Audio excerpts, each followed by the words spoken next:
nessa semana vai estar presente no YouTube e nas redes sociais do nosso projeto Na Contramão.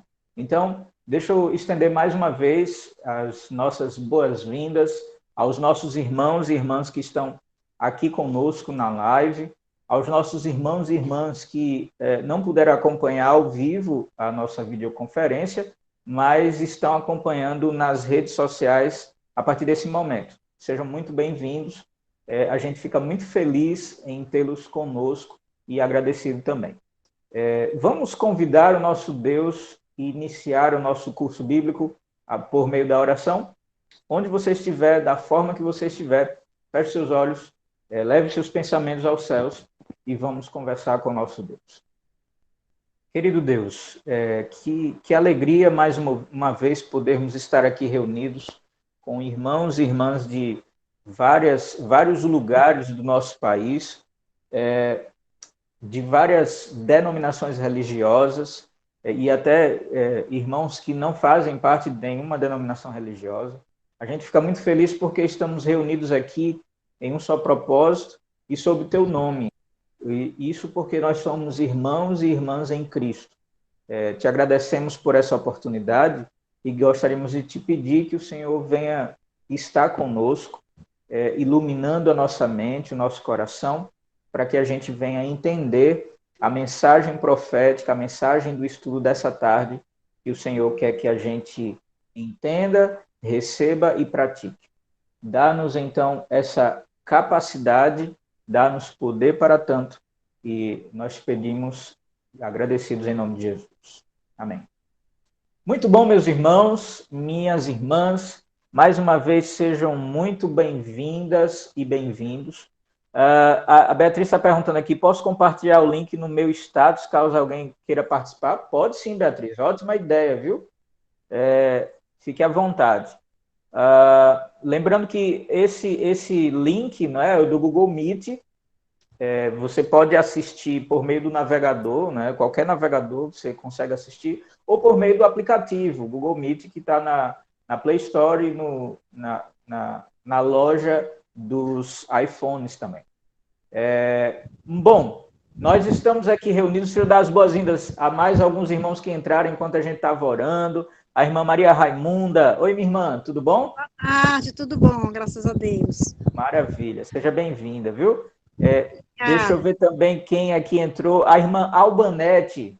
Seja bem-vinda, minha irmã. E já que a gente está mencionando a galera, né? E a gravação começou agora, deixa eu mencionar todo mundo. A irmã Mariane, o irmão Edilson, a irmã Antônia, a irmã Albanete, a irmã Beatriz, a irmã Cristina, a Francine, a Isabela. Oi, Isabela, não tinha mencionado você ainda, seja bem-vinda. A Josemeire, a Lucirene, a Márcia, a Maria Raimunda, com quem falamos há pouco, e a Mariane. E agora está entrando também a irmã Irailde. Sejam todos muito bem-vindos. Nós estamos, então, no nosso 10º estudo. Olha só como a gente avançou, né? O tempo passou, nós já estamos em março, né? No meio do mês de março, nós iniciamos no início de janeiro, primeiro fim de semana de janeiro, nós estávamos aqui iniciando a live do curso bíblico As Profecias de Daniel, e já estudamos um bocado do livro de Daniel. Hoje nós estaremos estudando um capítulo fenomenal, muito importante para nosso entendimento da Bíblia, entendimento das profecias e entendimento do livro de Daniel. Nós, só fazendo uma recapitulação, né, para que a gente chegue no capítulo atual, nós vimos no capítulo 2 de Daniel, recapitulação da parte profética, tudo bem? Porque a gente já viu a seção histórica do livro de Daniel, né? E nós estamos atualmente estudando a seção profética do livro de Daniel. O capítulo 2 de Daniel continha porções históricas onde Nabucodonosor, rei da Babilônia, é relatado que ele teve um sonho e Daniel deu tanto o significado do sonho, a sua interpretação, quanto o conteúdo do sonho que ele havia esquecido, graças à revelação divina. Não é? E lá a gente viu que aquele sonho representava uma sucessão histórica de poderes, né? Esses poderes eram reinos, eram impérios, eram poderes políticos que conquistariam sucessivamente aos poderes anteriores estabelecidos, e eles dominariam o mundo conhecido até então.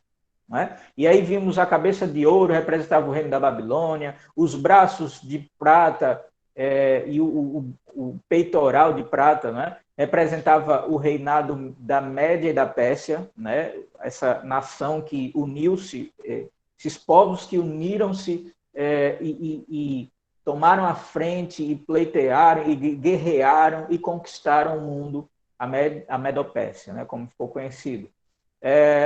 Temos também a cintura de bronze, que representava o reino da... E aí? Será que todo mundo está lembrado? Isso mesmo, o reino da Grécia. Depois temos as pernas de ferro, que representavam Roma, e os pés de ferro misturados com barro, que foi o tempo de Roma, né, que ele teve o seu poder minado e, ao mesmo tempo, a formação do que hoje conhecemos como a Europa. Né? Então, todos os detalhes que nós vimos no capítulo 2 de Daniel eram detalhes meramente políticos. E, por fim, nós vimos que uma pedra cortada sem auxílio de mãos humanas despedaçou todos esses reinos, ou essa estátua, né? Representando aí que esse poder que surgiria, ele é um poder sobrenatural, né? Ele esmagaria qualquer outro poder, porque ele é maior que qualquer outro, e esse poder está no controle do mundo desde sempre. Esse poder representa o poder de Cristo Jesus. Né? Então, no capítulo 4, ou melhor, no capítulo 7, nós vimos há 2 semanas, nós vimos que esse mesmo cenário profético é repetido com alguns detalhes a mais. Aliás, cada profecia em cada capítulo de Daniel me parece que é um zoom da profecia anterior. Você está entendendo o que eu estou dizendo? Quando a gente pega aí o celular, né, a gente vai observar uma imagem, uma foto, por exemplo. A gente chega lá com os 2 dedinhos, né? Pega na tela e aumenta assim, né? Eu me lembro que minha filha, que hoje tem 3 anos, ela teve essa interação com essa tecnologia logo cedo, né? E com 1 aninho de idade, ela pegava o celular e fazia assim já, com os 2 dedinhos, para dar um zoom, para ampliar a imagem, para poder verificar os detalhes melhorzinho. Né? E isso ficou tão mecânico para ela, que em qualquer tela que ela via, ela chegava com os 2 dedinhos e já queria dar o zoom. Uma vez ela pegou o computador de casa e foi na tela e tentou esticar a imagem, fazendo o mesmo movimento dos 2 dedos que ela fazia no celular, tentando ver esses detalhes. Não deu certo, né? Mas a tentativa aconteceu. As profecias de Daniel, elas nada mais são do que esse mesmo movimento, né, na tecnologia. Elas são um zoom em determinado trecho, em determinada parte da profecia, para que a gente verifique mais detalhes. E se no capítulo 2 a gente verificou que haveria uma sucessão de poderes, no capítulo 7 a gente viu que essa sucessão de poderes tinha mais detalhes, tinha um zoom já aplicada a essa sucessão. E aí a gente viu que os mesmos poderes, a Babilônia, a Medopérsia, a Grécia e Roma, estavam ali representados por animais conhecidos no reino selvagem, né, no reino animal, mas também tinha um animal que não tinha semelhança alguma com qualquer animal existente. E aí Daniel chamou de espantoso, um animal terrível. Nós vimos um leão com 2 asas, representando a Babilônia. Nós vimos um urso com 3 costelas na boca, como você está vendo aí na sua tela, que representava a Medopérsia. Nós vimos um leopardo E aí já tem características que deixam esse animal estranho, mas essas características nada mais são do que esses detalhes ampliados, né, da profecia, que destacavam um leopardo, ou um animal parecido com um leopardo, que tinha 4 cabeças e 4 asas. Esse reino representava a Grécia. E nós vimos, por último, o reino que representava a Roma imperial, a gente chamou assim, e aí, se a gente pudesse caracterizar ou adjetivar de alguma forma esse poder, a gente viu que essa Roma, ela era uma Roma que antes era pagã, era uma Roma com interesses políticos apenas, a princípio, mas depois nós vimos que esse animal tinha 10 chifres e surgiu um chifre pequeno. A gente gastou um bom tempo para a gente identificar quem era esse chifre pequeno. E a gente chegou à conclusão que era o Império Romano com uma característica não meramente política, mas agora uma característica religiosa. A Roma imperial e a Roma papal, se a gente pode chamar assim, uma Roma religiosa. Tudo bem? Muito bem.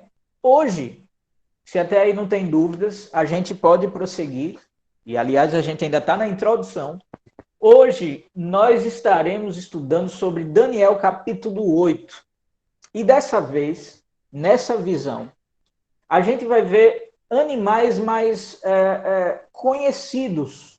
O slide que você está vendo já está entregando, né? Se você não leu antes o capítulo 8, no estudo que a gente passou no WhatsApp, não tem problema, você agora já sabe quais são esses animais. E a gente vai ler na Bíblia para ver, de fato, observar esses animais, os detalhes que ele tem e a interpretação que a gente pode ter dessa profecia. Tudo bem? Então, vamos continuar a leitura, ou vamos começar a leitura. A pergunta inicial é quem são esses animais e o que é que eles representam. Tudo bem? A leitura começa, então, em Daniel capítulo 8, verso 3. Do 3 ao 6, quem ficou pode, por favor, começar. Acho que foi a irmã Mariane, não foi isso? Foi. Perfeito, minha irmã. Lê para a gente, por favor. Vamos lá. Então, levantei os olhos e vi, e eis que, diante do rio, estava um carneiro, o qual tinha 2 chifres, e os 2 chifres eram altos, mais um mais alto que o outro, e o mais alto subiu por último. Vi que o carneiro dava amarradas para o ocidente, e para o norte, e para o sul, e nenhum dos animais lhe podiam resistir, nem havia quem pudesse livrar-se do seu poder. Ele, porém, fazia segundo a sua vontade, e assim se engrandecia. Estando eu observando, eis que um bode vinha do ocidente sobre toda a terra, mas sem tocar no chão. Este bode tinha um chifre notável entre os olhos. Dirigiu-se ao carneiro que tinha os 2 chifres, o qual eu tinha visto diante do rio, e correu contra ele com todo o seu furioso poder. Muito bom. Obrigado pela leitura, Mariane. Aí a gente já vê, então, já começa a ter a resposta à nossa primeira pergunta, não é? Quem são esses animais que Daniel viu? Ele viu um carneiro e um bode. Tem características esses animais? Tem. E a gente vai detalhar daqui a pouquinho, mas o carneiro tinha 2 chifres, né? E ele dava amarradas, né? Daqui a pouco a gente vai comentar sobre isso, dava cabeçadas para determinadas regiões. E de repente apareceu um bode. E esse bode, a característica dele é que ele tinha um chifre, né? Um chifre que chamava a atenção. Né? Vamos continuar a leitura. Daqui a pouco a gente chega na interpretação dela. Daniel capítulo 8, verso 7 em diante. Quem foi que ficou com esses textos? Acho que foi 7 ao 9. Pronto, minha irmã Edilson. Lê pra gente, por favor. Vi-o chegar perto do carneiro, e enfurecido contra ele, o feriu e lhe quebrou os 2 chifres, pois não havia força no carneiro para lhes resistir. E o bode o lançou por terra e o pisou aos pés. E não houve quem pudesse livrar o carneiro do poder dele. O bode se engrandeceu sobremaneira, e na sua força quebrou-se-lhe o grande chifre, e em seu lugar saíram 4 chifres notáveis para os 4 ventos do céu. De um dos chifres saiu um chifre pequeno, que se tornou muito forte para o sul, para o oriente e para a terra gloriosa. Muito bem, então, obrigado, Edilson, pela leitura. Vocês viram aí que o carneiro tinha surgido, o bode golpeou o carneiro caiu, os chifres caíram, foram despedaçados, e aí o bode que tinha um chifre, de repente, aquele chifre foi quebrado, e aí surgiram 4 chifres, né?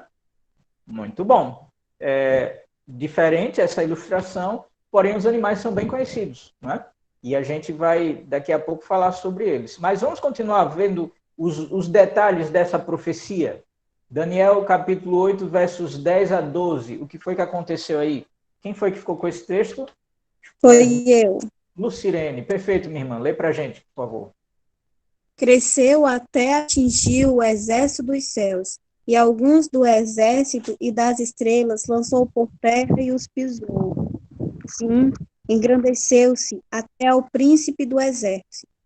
Dele tirou o sacrifício diário e o lugar do seu santuário foi deitado abaixo. O exército lhe foi entregue com o sacrifício diário, por causa das transgressões, e deitou por terra a verdade, e o que fez prosperou. Perfeito, minha irmã. Obrigado pela leitura. Olha só que detalhes, né, são apresentados. Não para por aí, porque a Bíblia fala que Daniel ele teve uma curiosidade, né? E aí os versos 16, 20 a 22 dão essa resposta a Daniel e, ao mesmo tempo, nos dão já os significados dessas figuras que a gente viu. Então, Daniel capítulo 8, vá agora para os versos 16 e depois para os versos 20 ao 22, para a gente reter essa informação muito importante. Quem ficou, acho que foi a nossa irmã Francine, não é? Lê para a gente, por favor, Cine. Daniel capítulo 8, versos 16, 20 a 22. E ouvi uma voz de homem entre as margens do Ulai, a qual gritou e disse: Gabriel, faze que este homem entenda a visão. Aquele carneiro que viste, o qual tem 2 chifres, são estes os reis da Média e da Pérsia. Mas o bode peludo é o rei da Grécia, e o grande chifre que tinha entre os olhos é o primeiro rei. Perfeito. 22, né? 20 a 22, né? O tecido quebrado levantando-se 4 em lugar dele. Significa que 4 reinos se levantarão da mesma nação, porém não com a força dele. Perfeito. Obrigado pela leitura, Cine. Vocês percebem que já foi-se desmistificado qualquer figura aí que você tenha observado inicialmente? A partir desses 3 últimos versos, 20 ao 22, você já vê, e aliás essa é uma das profecias mais exatas, mais detalhadas que a gente pode observar, porque já dá nome aos bois, né? Assim que eu conheço essa expressão aqui, né? A gente já conhece cada animal, qual é o seu significado, cada detalhe que já é apresentado desses animais, a gente já começa a perceber o seu significado, porque já é revelado aí nesses versos. Se a gente, então, pudesse dar uma repassada novamente em cada verso, a gente já teria claro em nossa mente a interpretação desses versos. Quando as nossas irmãs leram a princípio, os nossos irmãos, o irmão Edilson também leu, a gente viu que havia um carneiro que tinha 2 chifres. A gente viu no verso 20 ao 22, que aquele carneiro representava o quê? A Média e a Pérsia. Percebe aí? 2 chifres, cada chifre representando um desses povos que estavam unidos. Então, Aí, de repente, ele dá mais um detalhe, diz que desses chifres, um era mais alto do que o outro. No estudo anterior, do capítulo 7, a gente detalhou um pouco mais, porque na história é relatado que, apesar de haver essa união entre a Média e a Pérsia, desses dois reinos, um era mais forte que o outro, um era mais poderoso que o outro. E muitas das conquistas que eram feitas era graças a um desses reinos que estavam juntos, né? Um desses povos que formavam um reino só. Medo-Pérsia, a Pérsia de Ciro é quem tinha maior poder. Você lembra quando a gente estudou que foi, de acordo com a história da humanidade, história geral, que foi Ciro quem invadiu a Babilônia, né? Porque os seus exércitos eram totalmente poderosos, né? E por isso é que um dos chifres era mais alto que o outro. Você percebe que agora a gente vendo já o significado, a gente começa a entender cada detalhe, o motivo deles, mas não para por aí. Depois a gente vê o quê? Que esse animal, esse carneiro com 2 chifres, que era a Medopécia, dava marradas, dava cabeçadas para o ocidente, para o norte e para o sul. Aliás, essas frentes foram as frentes em que os poderes persas estenderam seus impérios, nas direções oeste, no ocidente, né? Norte e sul. Percebe aí os pontos que foram citados na profecia? Olha que detalhes, né? E foi assim que a Pérsia, a Medopérsia, ela expandiu o seu império. Tudo bem? Aí, mas não para por aí. A gente vê que no capítulo 8, verso 5, havia também um bode. E esse bode, ele vinha do ocidente sobre toda a terra, sem tocar o chão. Interessante, né? Ele era tão rápido que ele nem pisava no chão. Era, né? A velocidade dele era tão grande que ele nem tocava o chão. E esse bode tinha um chifre entre os olhos. Esses detalhes foram dados também no capítulo 7 do livro de Daniel, quando a gente viu lá a figura de um leopardo com 4 cabeças. Por quê? Porque o leopardo ele tinha 4 asas. Você lembra disso? E a gente até comentou, se uma ave, a sua velocidade é graças às suas 2 asas, imagine se houvesse uma ave com 4 asas, quão rápida ela seria, né? E esse reino, se a gente comparasse na história, a gente já teria esse significado. Mas o próprio anjo já dá o significado, já identifica que reino é esse. Ele diz lá no verso 20 ao 22 que aquele reino, o bode, era o reino da Grécia. E ele ainda dá mais um detalhe. Aquele chifre, entende? Aquele chifre que aparecia, então, em Daniel 8, ele diz que aquele bode que corria sem tocar no chão, e a gente viu que representa a velocidade de conquista, assim como o leopardo representava em suas 4 asas a velocidade da conquista. Aquele bode tinha um chifre, como eu estava mencionando. Esse chifre notável entre os olhos, o anjo já disse quem era. Era o primeiro rei da Grécia. E a gente confirma isso na história quando a gente vê quão rápida, quão veloz foi a conquista do primeiro governante, do primeiro imperador da Grécia. Quem era ele? A história nos relata, Alexandre o Grande. E era tão rápida que em 13 anos, a gente comentou já sobre isso, em 13 anos, desde 336, quando ele assumiu o trono da Macedônia, até 323, quando ele colocou a capital em Babilônia, Alexandre o Grande, em 13 anos, conquistou o mundo. Veja que velocidade.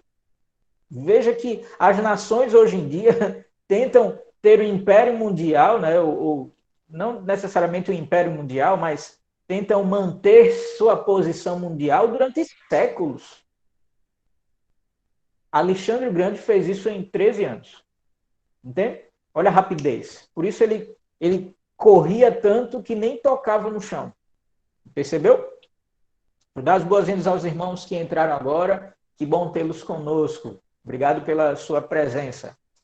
Olha só o que acontece mais. No verso 6, que já foi lido, agora quando a gente lê com a interpretação já dada, a gente começa a ter já a noção fácil, né, dos detalhes, dos significados desses detalhes. Esse bode, ele correu contra o carneiro com todo o seu furioso poder.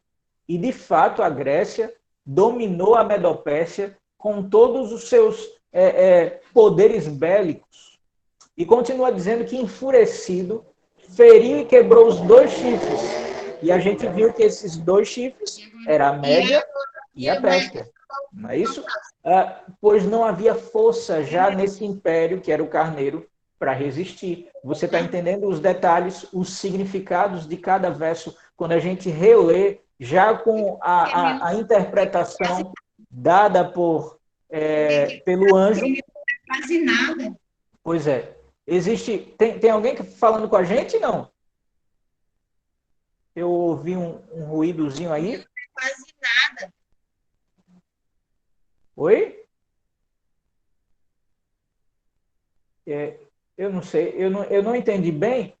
Qualquer coisa, ativa o microfone e repete aí para a gente poder entender, tá certo? Então, no verso posterior, a gente vê lá em Daniel 8, que na sua força quebrou-se o grande chifre. E olha outro detalhe interessante. E no seu lugar saíram 4 chifres notáveis. 4 chifres. Essas características também são apresentadas no capítulo 7. Porque o leopardo ele tinha 4 cabeças. Lembra disso? Pois é, 4 chifres, 4 cabeças, e esses chifres saíram para os 4 ventos do céu. Os 4 chifres representam, lá no verso 22, é dito, os 4 reinos que surgiram a partir do reino da Grécia. Que, na verdade, o que representa é a divisão, na história a gente vê isso, é a divisão da Grécia quando Alexandre o Grande morreu em 323. A história relata que seu filho foi morto, então não tinha quem suceder da sua família nesse império, e os seus 4 generais, Cassandro, Lisímaco, Ptolomeu e Seleuco, eles começaram a brigar entre si para ver quem ficava com o poder todo. Não conseguindo ficar com o poder todo, eles dividiram o poder da Grécia entre eles 4. A Macedônia e a Grécia ficou com Cassandro, Lisímaco ficou com Trácia, Bitínia, Ptolomeu ficou com o Egito, Seleuco ficou com a Síria. E assim o mundo existente na época, né, populado, esse mundo ficou nas mãos desses 4 generais. Portanto, os 4 chifres do bode são esses 4 generais. Agora, o interessante, gente, e aí a gente vai começar a usar os nossos conhecimentos históricos e relacionar com a Bíblia, para a gente prosseguir com a interpretação da profecia. A gente vê que no próximo verso, verso 9, é dito uma coisa interessante. No verso 8, a gente viu que os 4 chifres, né, surgiram do bode, e no lugar do grande chifre. Né? O grande chifre foi arrancado, quebrou, e depois 4 chifres surgiram. E aí a Bíblia fala, lá no verso 8, para os 4 ventos do céu. A gente já comentou, os 4 ventos do céu está representando aí a totalidade geográfica do planeta Terra. Né? Ou seja, esses 4 chifres ficaram, então, com o governo do mundo, norte, sul, leste e oeste. Esses 4 ventos, a gente já comentou que vento em profecia representam essas movimentações políticas que podem envolver guerra, podem envolver diplomacia, podem envolver seja qual for a estratégia para conquistar o mundo. Entende? Para conquistar um poder político. E aí, no verso 9, o verso 8 termina, para os 4 ventos do céu. O verso 9, ele já começa dizendo o seguinte, que de um deles saiu um chifre pequeno. E isso a gente precisa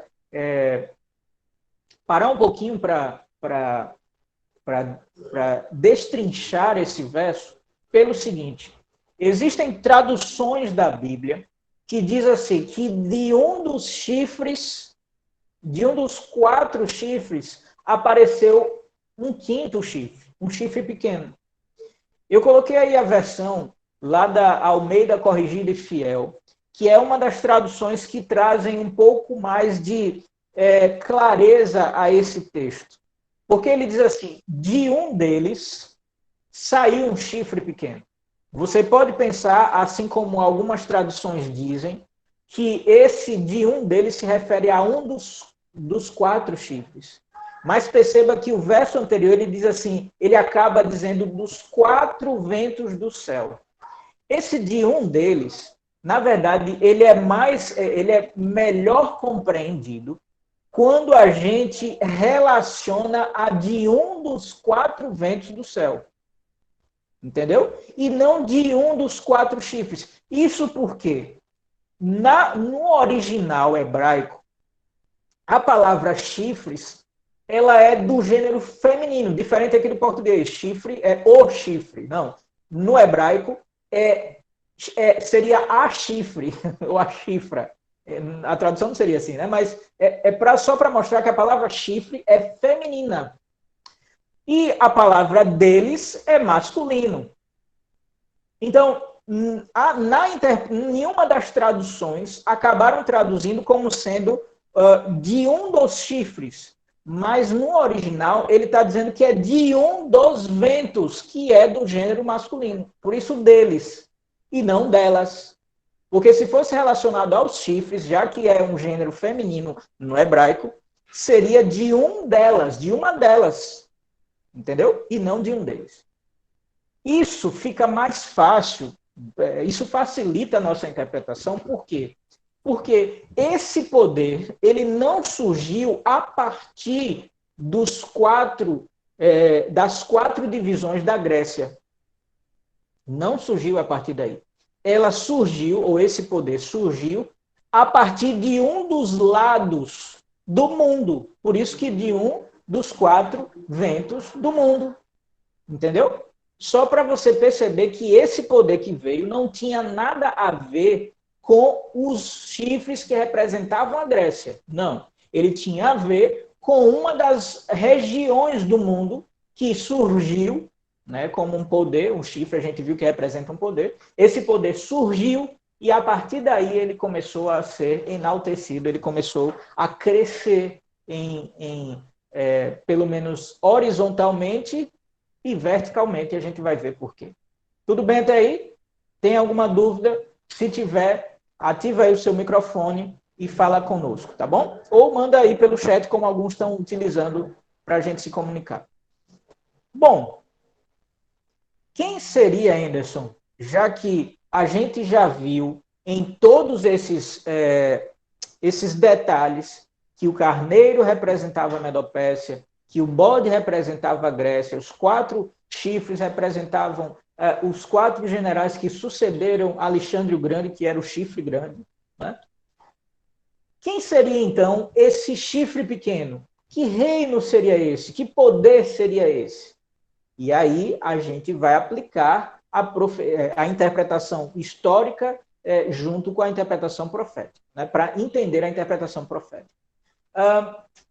Segundo algumas, já que a gente está falando muito de interpretação, segundo uma das vias interpretativas existentes, lembra que eu mencionei, quem acompanhou conosco o nosso último estudo, a gente mencionou que havia 3 vias, 3 tipos de interpretação para essas profecias.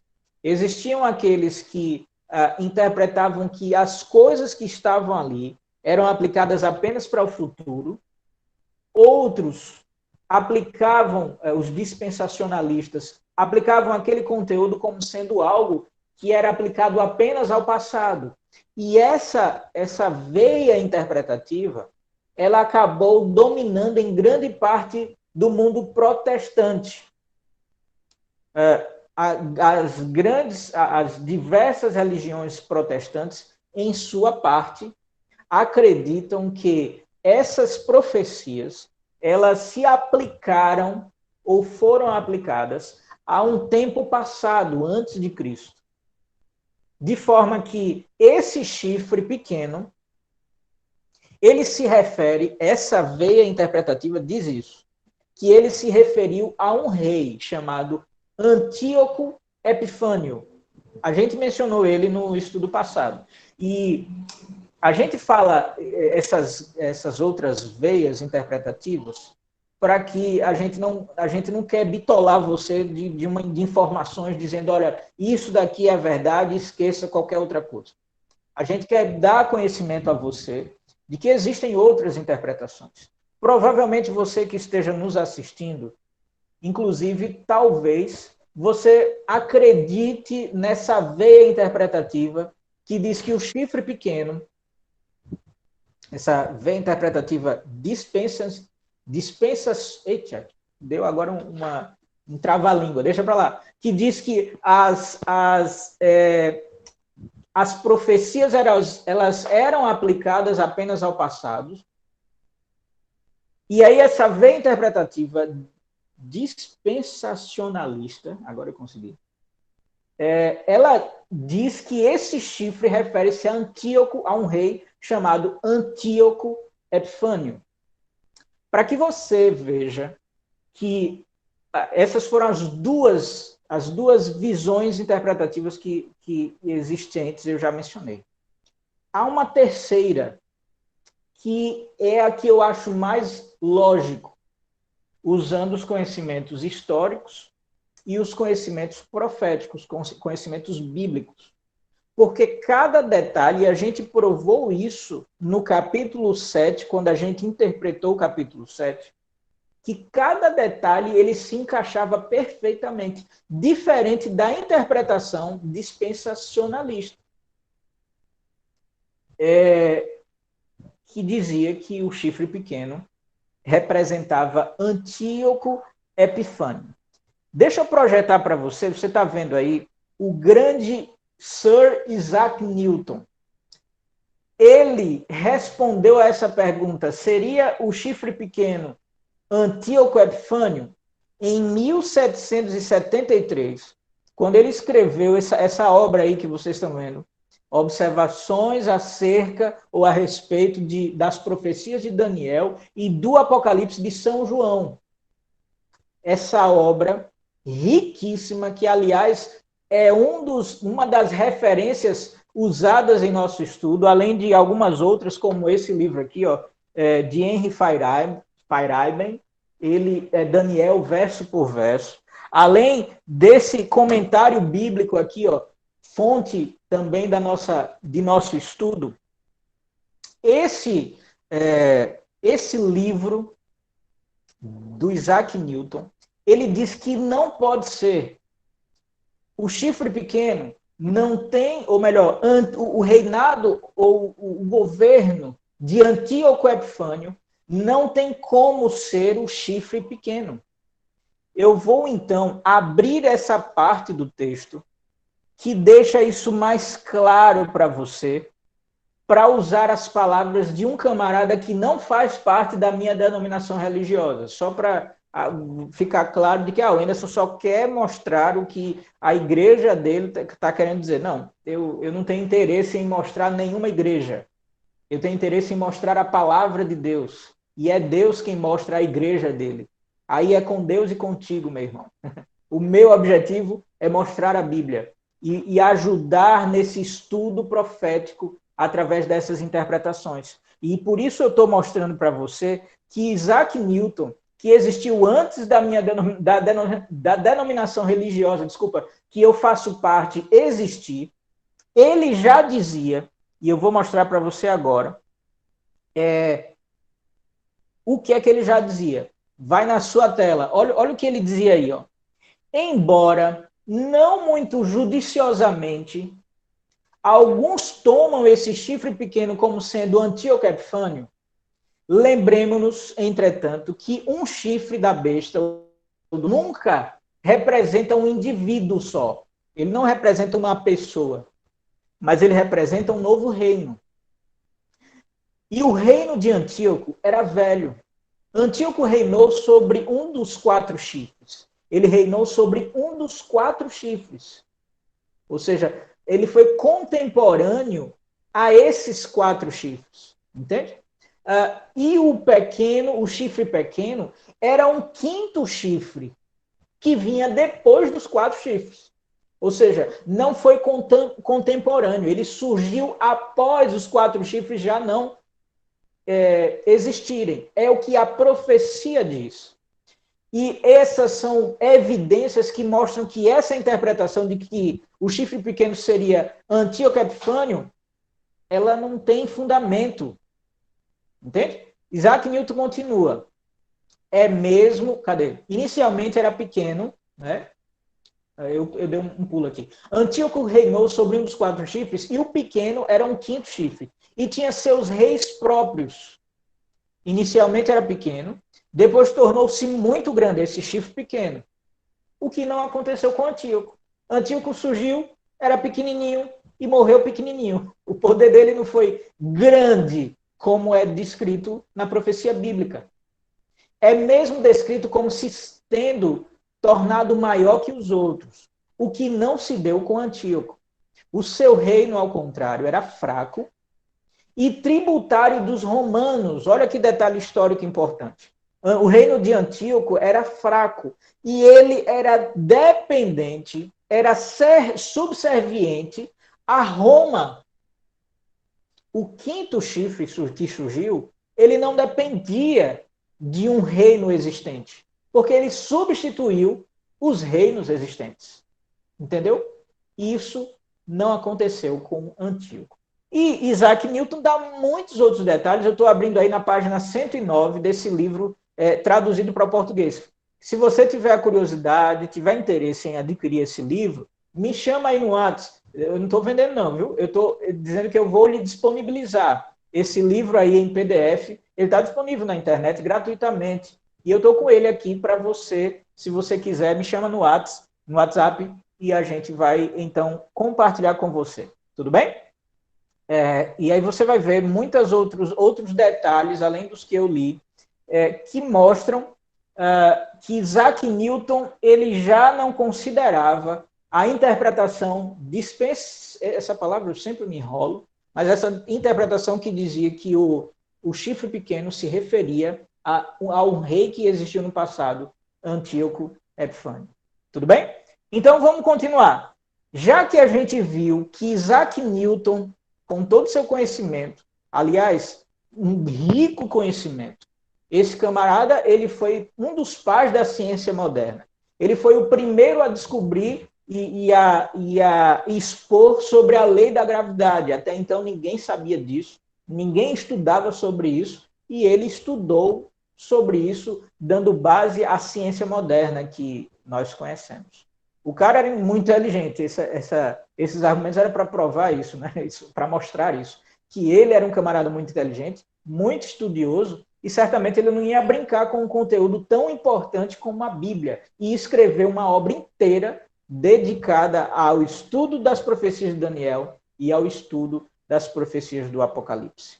Pois bem, já que ele não fez isso, agora a gente vai mostrar essa veia interpretativa que mostra que esses 2 reinos, mostra que esse chifre pequeno do capítulo 8, ele é o mesmo chifre pequeno do capítulo 7. Quando a gente vê as sucessões de Daniel 2, que vem Babilônia, Medopérsia, Grécia e Roma, a gente vê essas sucessões repetindo-se lá no capítulo 7 de Daniel. Vem novamente Babilônia, Medopérsia, Grécia e Roma. Você acha que as sucessões que foram apresentadas no capítulo 8, elas seriam diferentes? Se veio novamente Medopérsia, Grécia, quem é que sucederia o reino da Grécia? A história já nos mostra. Mas as profecias de Daniel também já nos declararam isso. Entende? A história da humanidade já mostra que depois da Grécia surgiu um império mundial que foi Roma. As profecias de Daniel, do capítulo 2 e do capítulo 7, já deixam isso muito bem claro. Então, por que no capítulo 8 seria diferente? Não seria diferente. E a gente vai ver, por todos os seus detalhes, o que é apresentado sobre esse chifre pequeno que já foi lido, quais são essas características que nos mostram, que nos provam, que nos ajudam a interpretar o capítulo 8. A primeira eu mencionei no capítulo 2, Roma vem depois da Grécia. A Roma era representada primeiro pelas pernas de ferro e depois, em um segundo momento, pelos pés de ferro misturado com barro. No capítulo 7, Roma também vem depois da Grécia. E lá no capítulo 7, ela é representada por um animal com 10 chifres, um animal feio, espantoso, terrível, com 10 chifres, em um primeiro momento. E depois, em outro momento, é apresentada Roma como chifre pequeno. O reino que vem depois da Grécia certamente é Roma, isso não há dúvidas. Só que o detalhe é que nesses 2 capítulos é apresentado com 2 imagens ou 2 figuras diferentes. É representado os seus 2 momentos, o político imperial, o primeiro momento do reinado de Roma, do Império de Roma. É um império político, né? Um império político pagão, inclusive. E aí, no segundo momento, esse império ele tornou-se religioso. No segundo momento, um religioso papal. No capítulo 8, também, o reino que vem depois da Grécia é Roma. Só que dessa vez ele é representado, nos seus 2 momentos, por um mesmo chifre pequeno. A Roma política imperial e a Roma religiosa imperial. Tudo bem? Ou religiosa papal. Tudo certinho? A gente está fazendo essa distinção com esses nomes, esses títulos, para facilitar o nosso aprendizado, porque a profecia faz essa distinção desses momentos desse império. Um império, a princípio, com interesses políticos e depois com interesses políticos religiosos. E a gente vê isso em características apresentadas, como, por exemplo, no verso 9, que diz que aquele chifre pequeno cresceu. E ele cresceu para o sul, para o oriente e para a terra formosa. Ora, a Roma, ela surgiu, o império, como uma península, na verdade. Em 753 a.C., a história nos relata. Essa Roma política, essa Roma imperial, ela começou a realizar suas conquistas em 334 a.C., quando ela conquistou a Península Itálica e as ilhas do Mar Mediterrâneo. Agora, ela só foi reconhecida como um império quando ela começou a crescer, quando essa pequena península ela começou a crescer em suas conquistas. Ela começou a crescer, a princípio, em 202 a.C., conquistando Cartago, lá na África, que é o extremo sul do mundo conhecido. Olha o que o verso diz. O chifre pequeno, ele cresceu primeiro para o sul. Olha as características aí, se chocando não, se encaixando. Mas não para por aí, porque em 168 antes de Cristo, a conquista desse império já foi lá para a Península Grega, lá para a Grécia, para a Macedônia, para a Ásia Menor e para a Síria, que fica lá no Oriente. Você está entendendo? O chifre cresceu primeiro para o sul, depois para o Oriente e, por fim, ele cresceu para a Terra Formosa. A Terra Formosa ou Terra Gloriosa era um termo ou um dos títulos conhecido para a Judéia. E pense comigo, ou pasmem comigo, no ano 63 depois de Cristo, a Judéia foi dominada pelos romanos. Entendeu aí? Já no primeiro verso, a gente já consegue arrematar dizendo que esse verso se aplica, ou o chifre pequeno, é totalmente aplicável para Roma, o Império Romano. Mas, como sempre, a gente não se detém apenas a um verso. Isso seria um erro. Interpretar um texto ignorando todo o seu contexto e todos os outros versos e detalhes apresentados nos outros versos, isso pode gerar ou tender ao erro. Sendo assim, a gente avança. Lendo em Daniel capítulo 8, verso 10, a leitura já foi feita, mas só relembrando que esse pequeno chifre, ele cresceu até atingir o exército dos céus. Olha só que coisa. Ele cresceu até atingir o exército dos céus. E alguns do seu exército e das estrelas lançou por terra e os pisou. Olha o que a interpretação dada pelo anjo, no verso 24, é dito sobre esse exército do céu.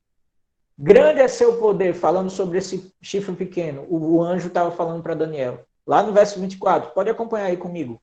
Grande é seu poder, mas não por sua própria força. Um detalhe também muito importante. Roma, o Império Romano surgiu, mas aí esse aspecto político-religioso, ele não surgiu por conta própria. E a gente vai, daqui a pouquinho, falar sobre isso. Ele continua dizendo, causará estupendas destruições, prosperará e fará tudo o que lhe aprouver. E aí o anjo diz, quem é esse exército que foi pisado? O exército dos céus que foi pisado. Ele diz aí, porque o símbolo de pisar é destruir. Então ele diz aí, destruirá os poderosos e o povo santo. Esse chifre pequeno, ele ficou muito conhecido justamente porque ele pisou o povo santo. O povo santo, a gente vê em toda a Bíblia, é uma referência ao povo de Deus em diversos tempos ou diversas épocas. Esse chifre pequeno que a gente está vendo, que é Roma, ele agora deixou de ter um interesse meramente político e passou a ter um interesse religioso. Porque no verso que a gente viu, verso 10, ele procurou atingir o exército dos céus. O seu foco deixou de ser apenas posses terrenas,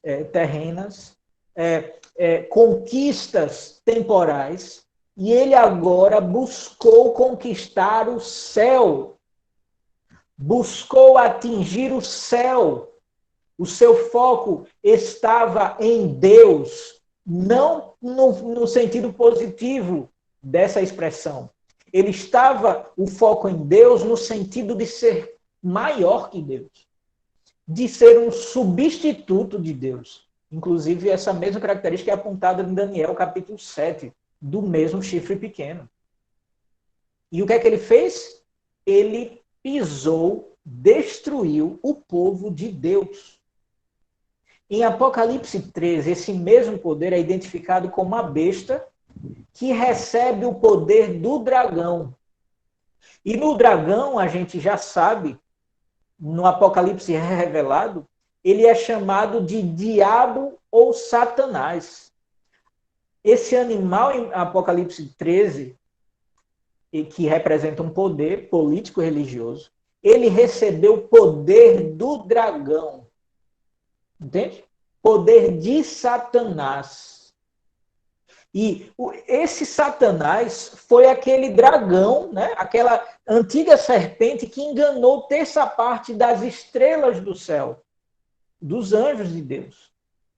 Ele enganou essa terça parte que junto com ele foi expulso do céu. Foram expulsos do céu. Lá ele começou esse grande conflito com Deus. Porque o objetivo de Satanás sempre foi ser igual a Deus ou melhor que Deus. E como ele não conseguiu fazer isso no céu, o que é que ele fez? Ele veio para a terra, deu poder a um poder político e religioso para que fizesse o que ele fez lá no céu. Que era o quê? Era fazer com que o exército do céu, nesse caso se aplicando ao povo de Deus aqui na terra, fosse destruído. Você está entendendo? o representante terreno do dragão, que é o chifre pequeno, ele ataca as legiões terrestres, o exército do céu, que é o povo de Deus. Anderson, e como é que ele fez isso, gente? Mais uma vez, a gente só pode recorrer à história. Só na história é que a gente pode encontrar elementos suficientes para entender e interpretar as profecias bíblicas. Na Idade Média, assim como em outros anos, lá no Apocalipse, no estudo do Apocalipse, a gente viu que não só nos séculos que compõem a Idade Média, mas antes também aconteceu. Essa Idade Média que ficou conhecida como a Idade das Trevas, instrumentos legais foram implantados pela Igreja de Roma, como a tão conhecida Santa Inquisição, para caçar, para perseguir, para aprisionar, para torturar todos aqueles que não seguiram a Igreja de Roma. Por quê? Porque perceberam que a Igreja de Roma não tinha interesses divinos, mas sim interesses, pasmem, satânicos. Porque essa igreja começou a alterar a palavra de Deus. Só um é que tem esse interesse, Satanás. Porque quando a gente altera a palavra de Deus, além de garantir o nosso lugarzinho fora do céu, a gente faz com que outras pessoas nos sigam para um caminho distante de Deus. Porque é pela palavra que nos aproximamos de Deus. Pelo conhecimento bíblico é que nos dirigimos a Deus. E se a gente altera o mapa, a gente erra o caminho. Entende? O maior beneficiado com essas alterações bíblicas é Satanás. Ele que começou o grande conflito lá no céu. Foi expulso do céu, veio aqui para a terra. Ele continua com esse grande conflito, tentando atingir a Deus por meio de quem? Dos seus filhos. Por meio dos servos de Deus. Ele fez isso torturando na Idade Média. Ele fez isso matando na Idade Média. Ele fez isso queimando pessoas vivas, pessoas que foram declaradas pela igreja hereges, porque não foram pessoas que seguiram as tradições da igreja, que eram contrárias à palavra de Deus. E como é que isso aconteceu? Mais uma vez, não como isso aconteceu, a gente já sabe como isso aconteceu, mas o que mais aconteceu? Mais uma vez a profecia nos detalha. No verso 11, que já foi lido, diz que esse pequeno chifre engrandeceu-se até o príncipe do exército. Perceba, o seu foco deixou de ser horizontal apenas. Ele não queria apenas conquistar o mundo, mas ele queria conquistar o céu. É por isso que ele se engrandeceu até o príncipe do exército.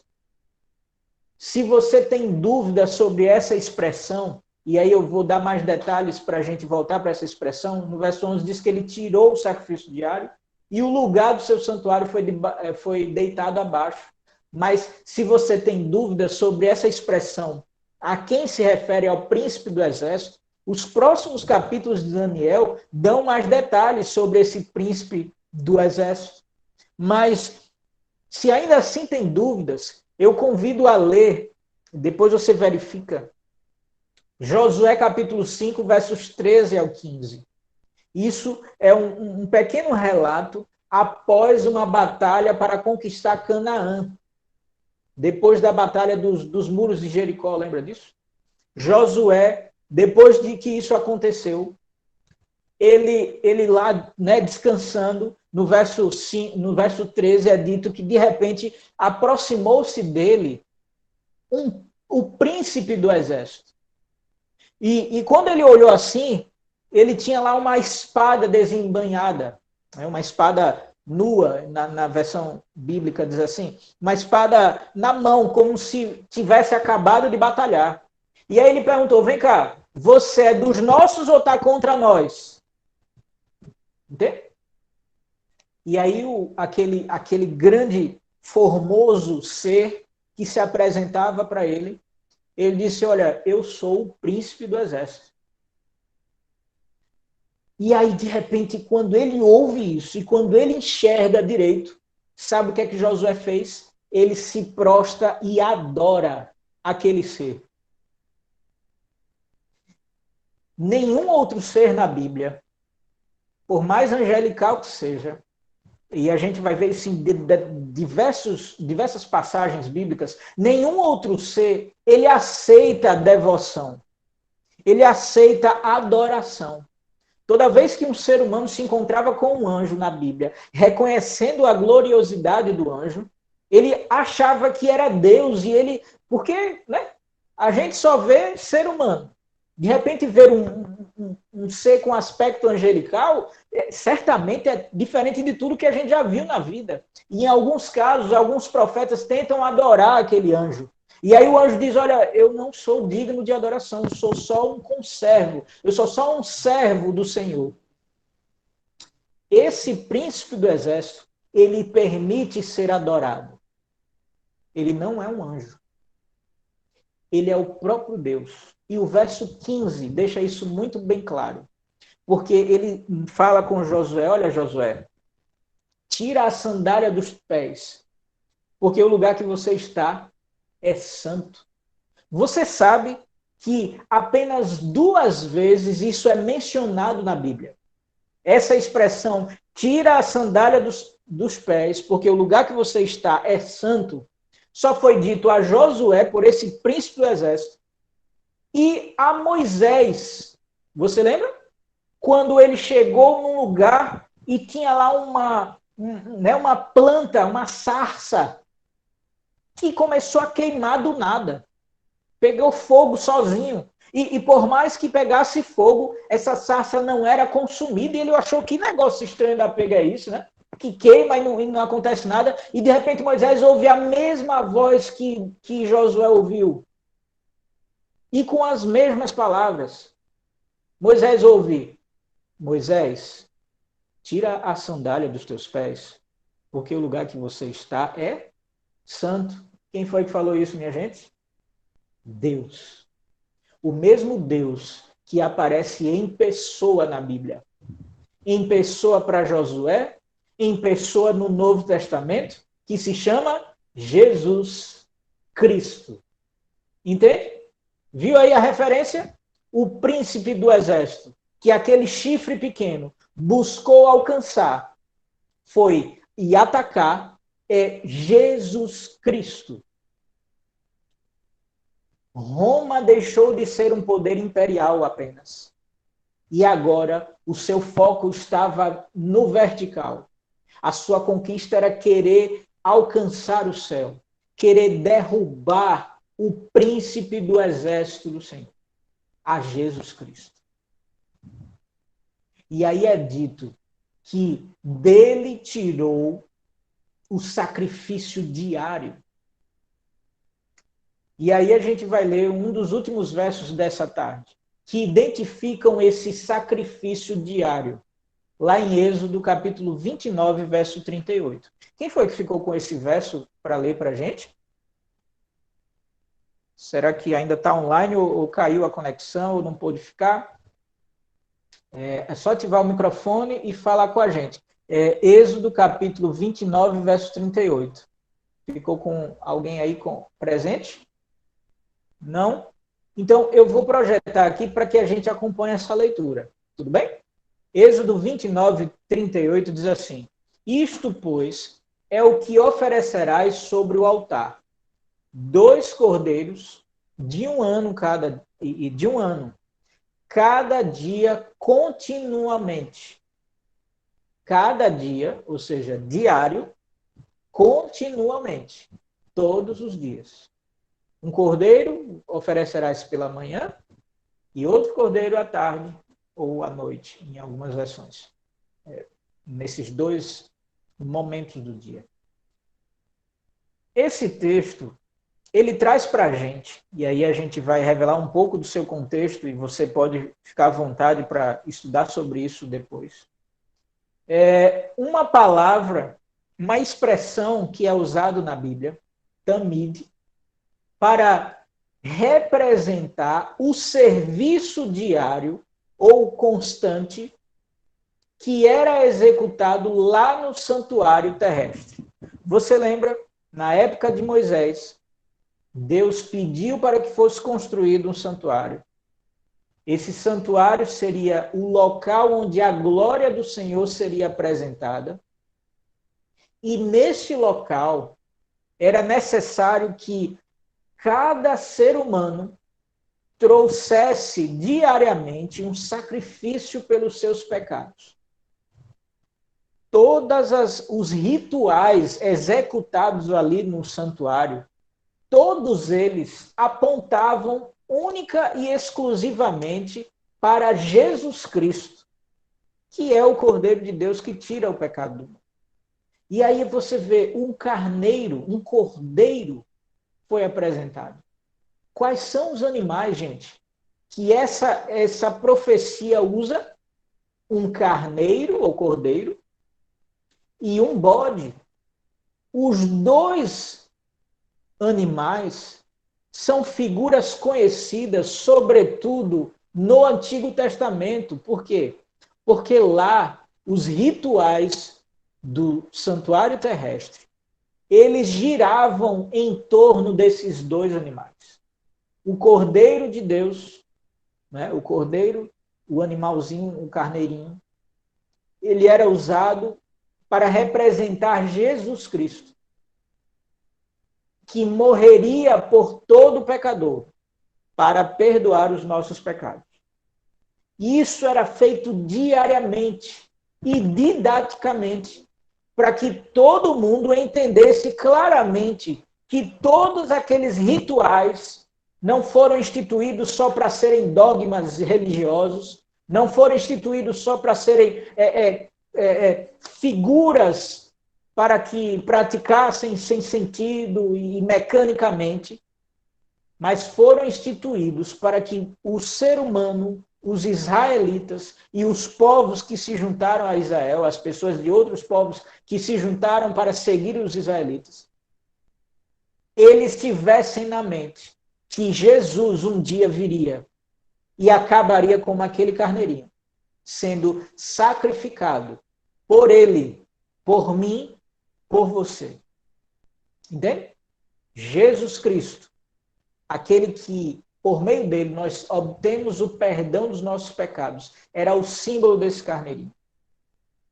Ora, esse santuário, ele foi evoluindo, né? De forma que, em um momento, ele foi construído de alvenaria, não mais como uma tenda móvel, como era nos tempos de Moisés e Josué, mas nos tempos de Salomão, lembra? Que edificou, Davi teve essa ideia de edificar um templo para se tornar fixo, para o mesmo ritual ser praticado lá, não mais uma tenda, um santuário terrestre dessa forma, mas agora ele se tornaria um templo, né? E esse templo perdurou em Jerusalém por séculos e séculos. Até que o chifre pequeno, segundo Daniel, ele deitaria por terra o serviço diário, o sacrifício diário. E como é que isso acontecia? E como é que isso aconteceu? Tirou o sacrifício diário, Daniel diz, e o lugar do seu santuário foi deitado abaixo. Durante o Império Romano, Jesus foi morto. A morte de Cristo era o cumprimento do serviço diário. Esse serviço diário do templo, do santuário terrestre, não deixou de ser mais necessário porque ele foi cumprido na morte de Cristo. Ou seja, esse sacrifício diário foi tirado porque Jesus morreria durante o chifre pequeno. Mas também não parou por aí, porque o lugar desse sacrifício diário, desse serviço diário, Tamud, ele foi deitado abaixo, ou seja, foi destruído. O templo em que esses sacrifícios, esse serviço diário era efetuado no primeiro século depois de Cristo, no ano 70, Roma pagã, a Roma imperial, depois de conquistar a Judéia, destruiu o templo onde era feito o sacrifício diário. Você percebe o que Daniel está dizendo? Que é o que aconteceu. O chifre pequeno se encaixando detalhadamente em todas essas características apresentadas na profecia. E não para por aí, porque ele diz que deitou a verdade, ou deitou por terra a verdade, e o que fez prosperou. Desde dos capítulos anteriores de Daniel ao capítulo 8, a gente tem estudado elementos históricos que mostram o cumprimento dessa profecia. Quando a falsificação do sistema do santuário foi feita pelo chifre pequeno. Como assim, Anderson? Ele deitou a verdade por terra e a gente gastou muito tempo, inclusive, importante, mencionando isso no estudo do capítulo 7, na semana passada. A Bíblia diz em 1 Timóteo 2, verso 5, que há um só Deus, há um só mediador entre Deus e os homens. Quem é? Jesus Cristo. Ele é o único mediador. Ele que em Hebreus ele é dito como o sacerdote que no santuário celeste ele intercede por nós. Ele é o único mediador entre Deus e os homens. Em 1 João 1,9 é dito que se a gente confessa os nossos pecados, ele é fiel e justo para perdoar todos os nossos pecados e nos purificar de qualquer injustiça. Mas aí veio Roma papal, veio a Igreja de Roma e institui que as confissões dos nossos pecados devem ser feitas aos sacerdotes de Roma, que perdoará os pecados confessados. Percebe? Deitou a verdade por terra.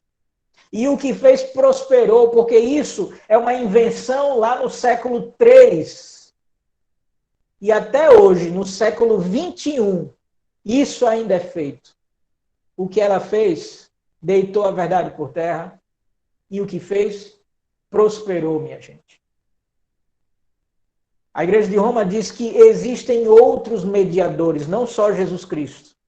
O contrário do que diz a Bíblia, que diz que há um só mediador.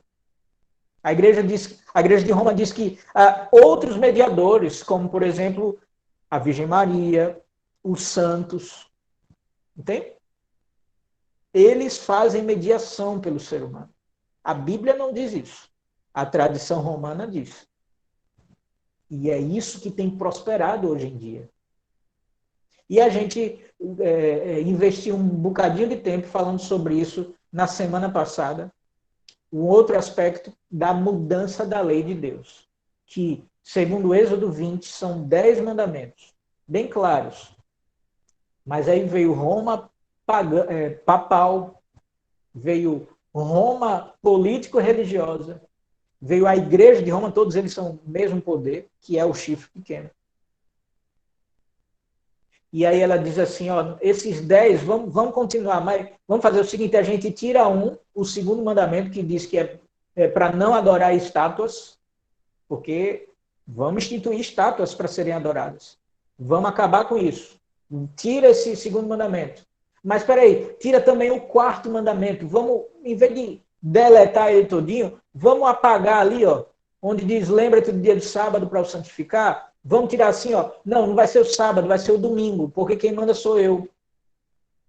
A igreja de Roma tem esse poder, aliás, ela prega isso. Ela tem o poder de alterar a palavra de Deus e de interpretar a palavra de Deus a seu bel prazer.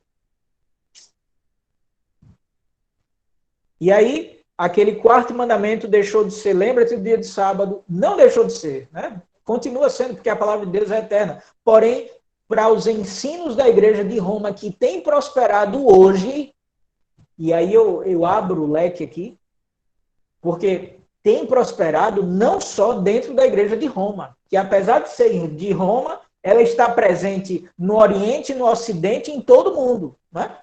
E, aliás, é fortíssimo em nosso país esse poder. Mas é tão forte que influenciou não só os membros da sua igreja, mas influenciou a um monte de outras igrejas. E Daniel chama a atenção constantemente, lá no capítulo 7, lá no capítulo 8, e a gente vai falar ainda sobre o capítulo 9 no próximo estudo. Para que hoje a gente perceba, gente, houve uma alteração indevida por esse chifre pequeno, que tem o objetivo de pisar a Deus. No capítulo 7, ele pisou a lei de Deus. No capítulo 8, ele foi em direção ao próprio Deus, atacando o próprio Jesus Cristo, quando tentou, de todas as formas, perseguindo os seus santos, destruindo o templo e matando o próprio Jesus Cristo, que é o que fez o serviço diário parar. Entende? E aí o último, com essa alteração e remoção de um dos mandamentos, a gente comentou na semana passada. A igreja de Roma pegou o 10º mandamento e dividiu em 2, para continuar em 10. Queridos, a palavra de Deus é muito clara. E a profecia de Daniel, capítulo 8, ela é muito específica. Não tem como a gente, estudando minuciosamente, detalhe por detalhe, não tem como a gente atribuir outra interpretação, entende? Ah, mas existem outros? Existem. Com partes não fundamentadas, né?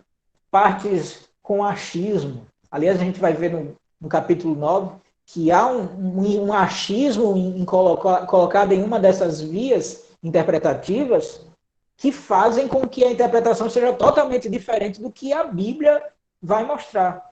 Entende?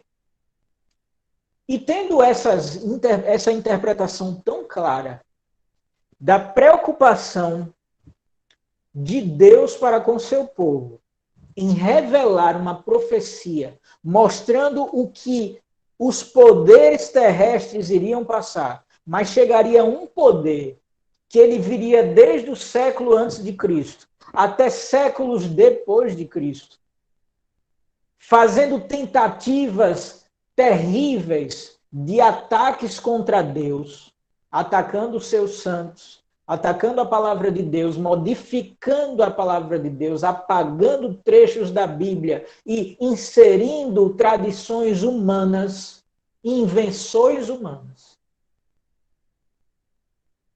Se preocupou em dar tantos detalhes assim para mim e para você. Você não acha que ele tem um interesse muito grande que você se atente a esses detalhes, observe a sua vida e perceba por quem você está sendo guiado? Se é por Deus e sua palavra, ou se é por tradições humanas e parte da palavra de Deus. Porque a estratégia do inimigo não é pisar a palavra inteira e jogar fora, né? Ele diz, puxa, mas se lá em Tiago é dito que se um dos 10 mandamentos ele é pisado, né? Ele deixa de ser praticado, ele é desonrado ou desobedecido. nós nos tornamos culpados por todos os outros 9. E aí Satanás, olha a ideia dele. Eu não preciso tirar todos os 10 mandamentos. Eu só preciso tirar um.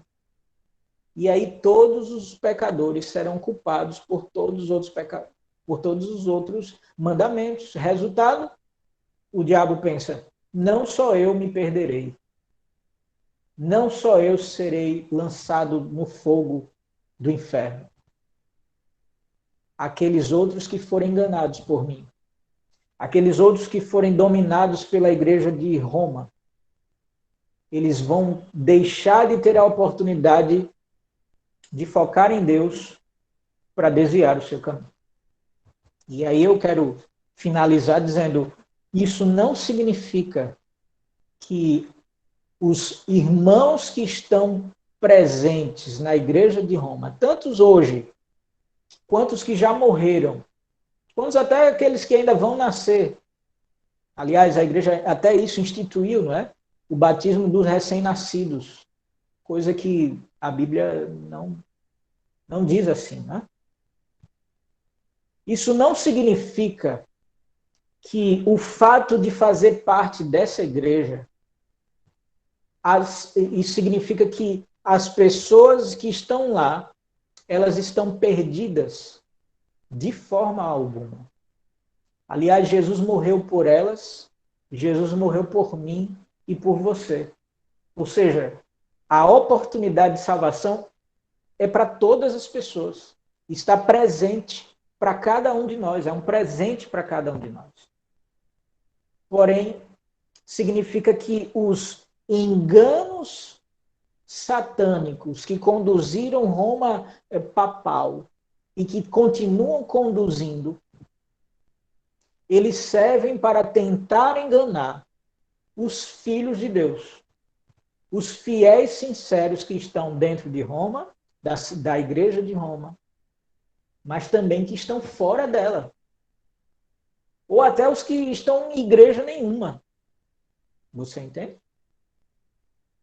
O nosso objetivo como estudantes da Bíblia é abrir os nossos olhos, perceber a mensagem da palavra de Deus, tomar uma decisão baseada na mensagem da palavra de Deus, praticando os seus ensinos, e não permitir que outras pessoas sejam enganadas, ou seja, levar essa mensagem para todos ao nosso redor, para que eles não sofram do engano da igreja de Roma, dos poderes, seja lá quais forem, que tentam nos tirar do foco que é Jesus Cristo.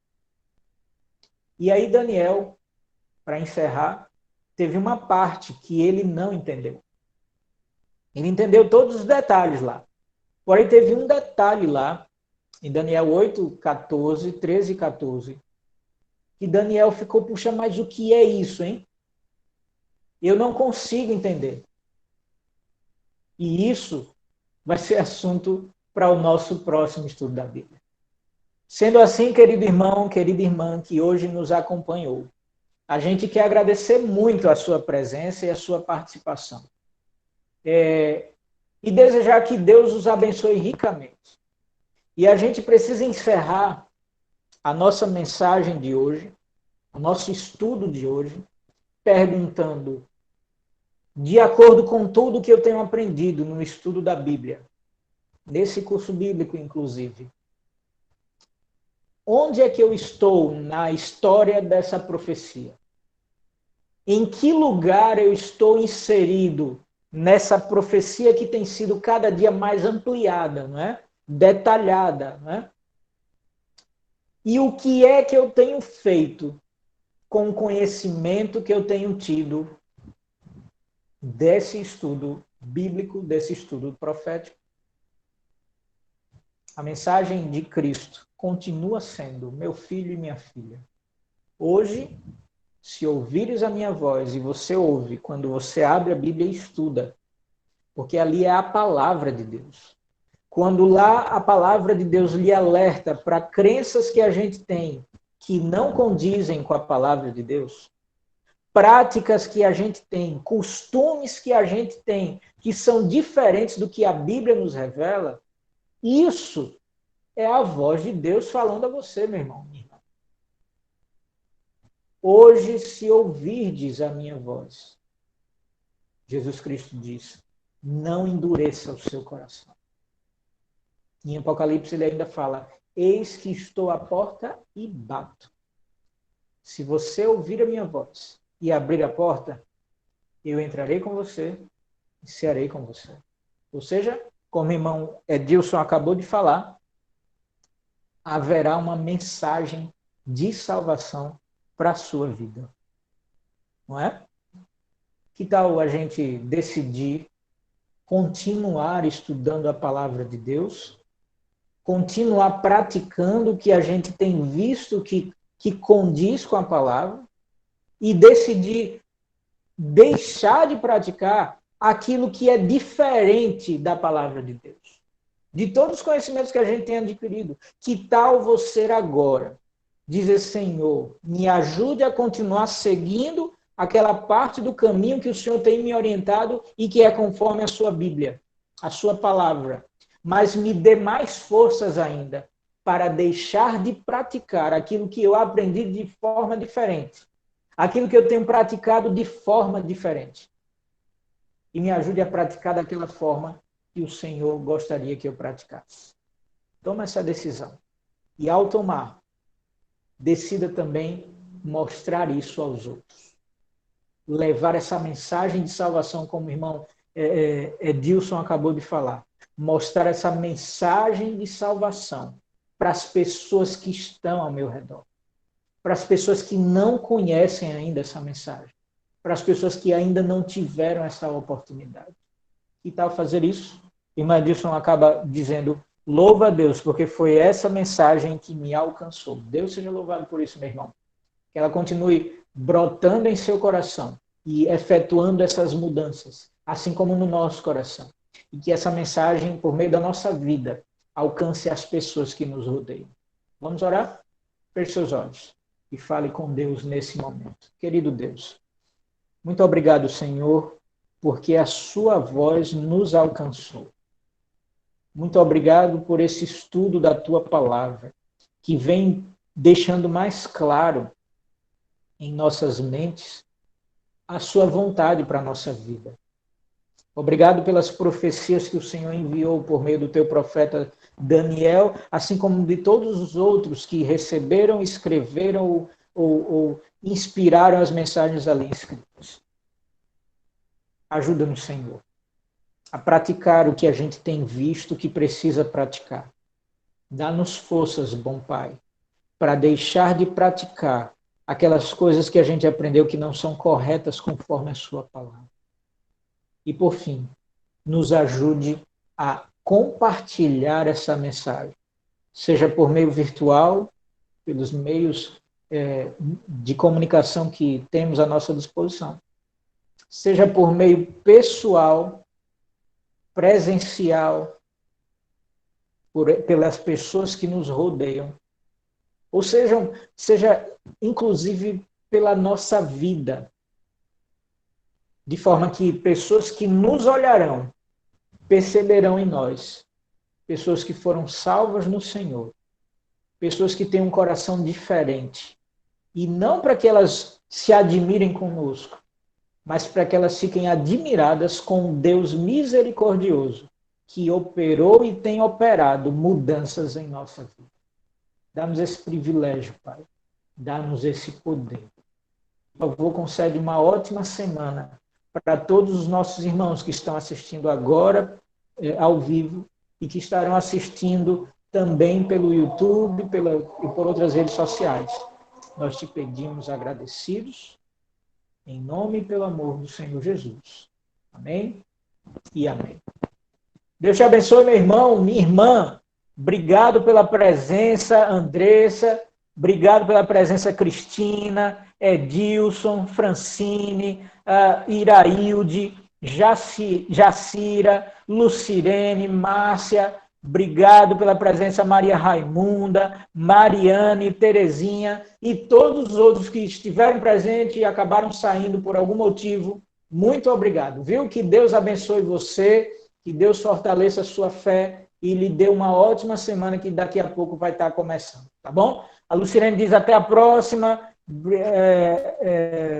Até a próxima semana. Obrigado por proporcionar mais esse estudo. Deus seja louvado, minha irmã. Obrigado pela sua presença, viu? Para todos. Feliz semana, Maria Raimunda. Fique com Deus. Obrigado por hoje, tá?